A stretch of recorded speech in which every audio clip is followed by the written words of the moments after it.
Ons lees die oordenking vir 23 Junie uit die Here is my herder met die vriendelike vergunning van Lizet Marie. Die titel vanoggend is geen keuse nie.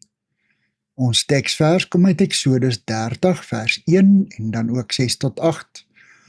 Jy moet 'n altaar van doringhout maak om daarop wierook te brand. Sit die altaar dan neer voor die voorhangsel wat hang voor die ark met die getuienis.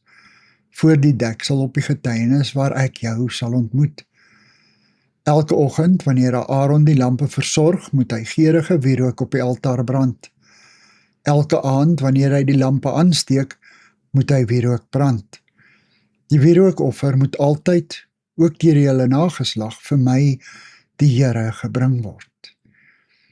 God beveel Moses om die wierookaltaar te bou en dit reg voor die voorhangsel neer te sit, sodat die geur tot in die allerheiligste kan versprei.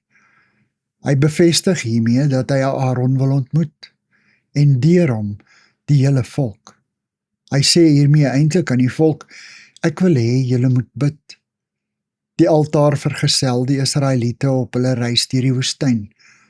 Elke oggend wanneer die priesters die lampe in die heilige aansteek, word die reukoffer ook op die altaar verbrand. Wanneer die lampe weer in die aand opgesteek word, moet die wierook verbrand word, soggens en saans. Gebed moet deel van ons reispad wees. Dit is 'n opdrag, nie 'n keuse nie.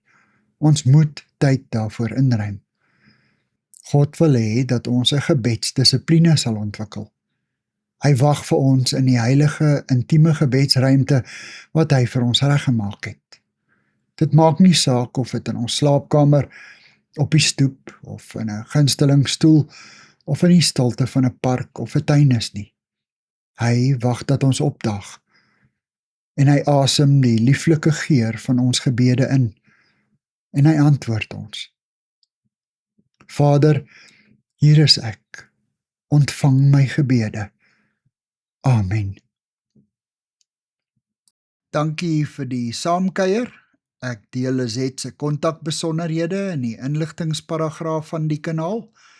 Daar is ook skakels na voorlesings van Lizet se ander publikasies wat hier beskikbaar is.